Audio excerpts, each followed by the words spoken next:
Hi everyone, today we're going to talk about amino acids.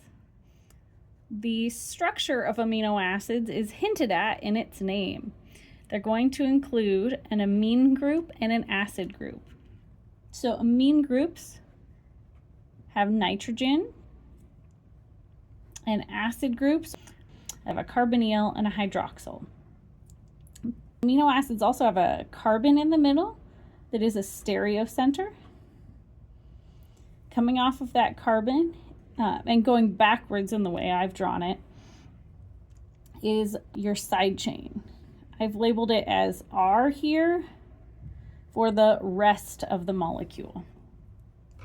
Amino acids in your body under physiological pH are not going to exist in this form. This amine is basic and this carboxylic acid is acidic, and so instead of existing with a neutral amine and a neutral acid at physiological pH, that amine is going to be protonated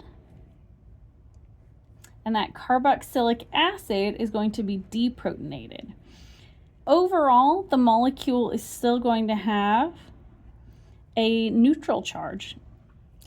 However, it's still important to distinguish the positive and negative portion, especially as we grow amino acid chains. The acid at the end and the amine group at the beginning are going to be charged. Let's talk about what these different side chains look like. In your naturally occurring amino acids, there's going to be 20 different side chains. Those different side chains have different structures, and those different structures help them play different roles in your protein folding. The first group of amino acids are your nonpolar amino acids.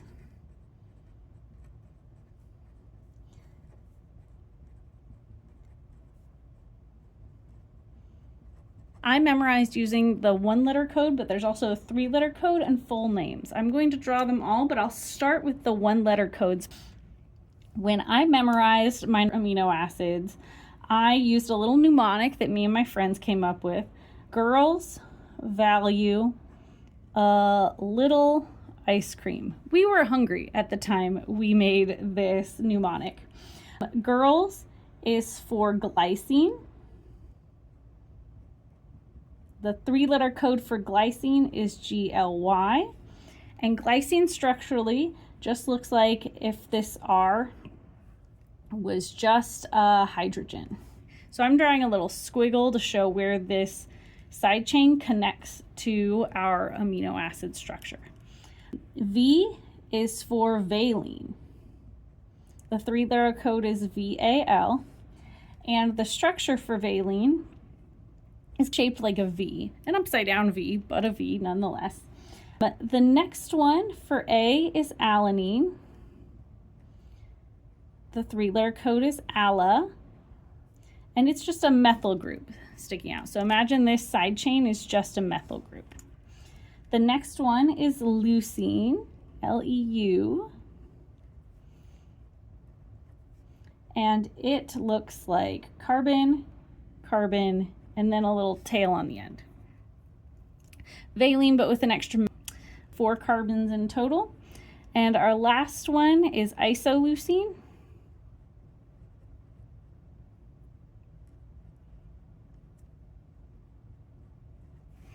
An isoleucine has a stereocenter. And as I've drawn it, it's going back.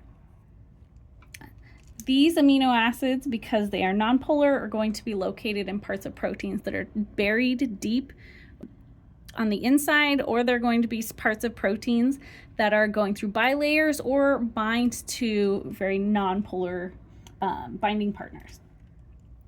The next amino acid group are the polar amino acids. So this is no quitting science tests. So each amino acid for our no quitting science tests is N is for asparagine, I absolutely love the bioinformaticist that came up with these names. She came up with little mnemonics to help you remember which one-letter code is going to which amino acid. A 3-letter code is ASN. The next one is glutamine, GLN.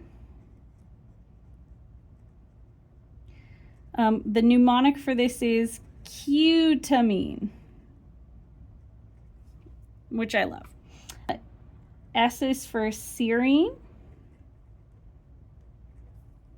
and T is for threonine. Let's draw asparagine. So asparagine has an amide. Oh, 1 carbon.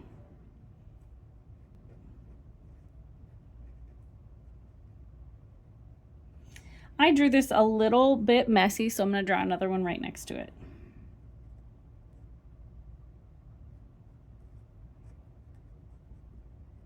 All right, let's ignore the messy one.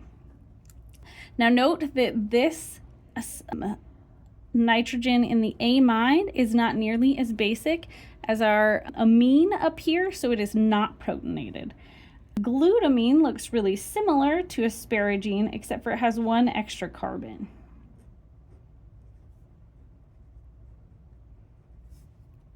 These are both going to be polar and protic. They're going to bind really well to water and be great on the surface of proteins.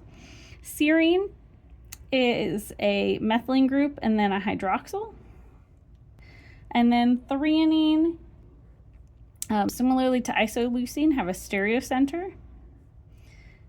It looks a lot like serine, but with a methyl group sticking out. The next ones that are the acidic amino acids.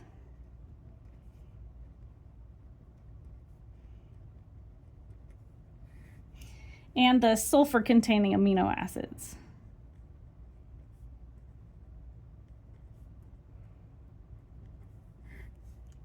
The little mnemonic I used for this part is decum.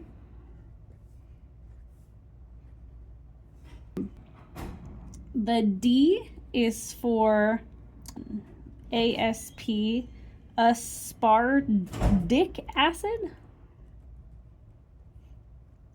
But nowadays we call it aspartate. This was before we were really precise in showing that the acid is going to be deprotonated in physiological pH. So the mnemonic is for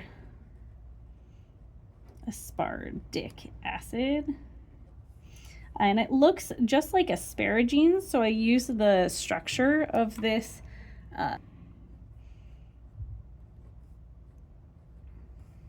but instead of the NH2, we've got a deprotonated hydroxyl. Similarly,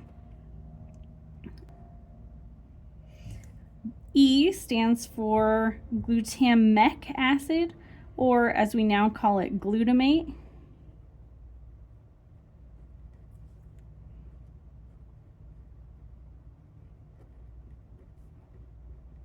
But that glutamic acid is going to be deprotonated. Similarly to our glutamine, it's going to have 2 methylene groups before the acid. Your cell is going to utilize these a lot for binding to positively charged substrates, for example, or to make salt bridges to stabilize different protein structures. Our sulfur-containing amino acids are cysteine, cis or cysteine. Looks like this. Cysteine is famous for being able to form disulfide bonds under oxidizing conditions. These stabilize proteins and peptides like insulin. Our next one is methionine. Methionine has 3 carbons, 2 methylene groups, a sulfur, and then a thioester. So on the other side of this sulfur is a methyl group.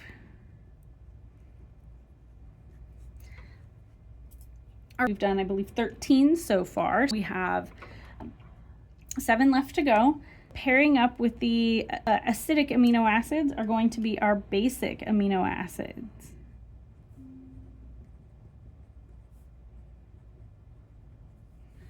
We have 3 basic amino acids that all have 4 carbons in total. And the first 2 are very silly letters. So I don't have these memorized with a mnemonic per se, but we've got K, R, and H. K is for lysine. And lysine has our 4 carbons, 1, 2, 3, 4. And then an amine, which is going to be protonated at physiological pH. Our next one is arginine. And lysine's mnemonic is, we already used up L, and so it's K because K is next to L in the alphabet. And arginine is exactly what you think of. It's because of pirates. Arginine. Arginine. Arginine looks a little bit like lysine. We have 1, 2, 3 carbons, and then we've got a nitrogen going to our 4th carbon, which is doubly bonded to a nitrogen on one side and another nitrogen on the other. NH2, NH2, well, this one is positively charged. That's part of what makes it basic. These basic amino acids will make salt bridges with our acidic amino acids and can stabilize somewhat unstable protein structures. And our last basic amino acid, although it's not as basic as these 2, so I'm going to draw it unprotonated, is histidine. Histidine is a cyclic amino acid and is often used to catalyze reactions because the pKa of this imidazole group here is really close to physiological pKa. And this transitions well into our last group, the aromatic amino acids.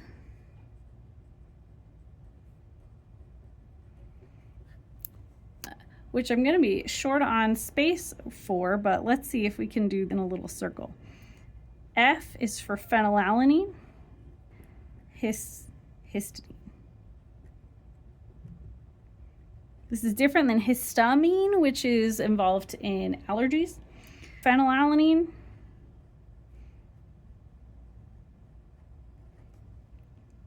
is an aromatic phenyl group.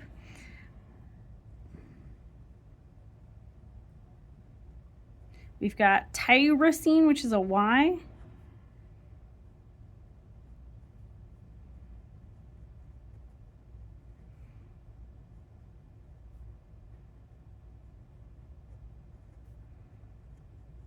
And it's like phenylalanine, but with a hydroxyl group sticking off of it. I'm going to fit down in this middle corner, tryptophan.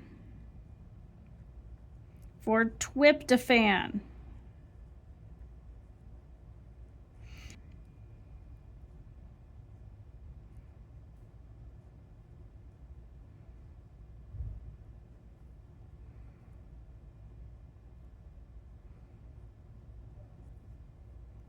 I've not drawn a particularly good angle, but this is a 5-membered ring. Okay, so we've got our tryptophan, the one that is famous for being in Turkey. However, if you've noticed, we're missing one. We only have 19 amino acids, so we're missing what I like to call the weird one. The weird one is a small circle that proteins use to make strong kinks or bends, where the side chain sticks around to the nitrogen on the end. This is called proline. And that finishes off all 20 of our naturally occurring amino acids. Thanks for coming on this adventure with me. Bye.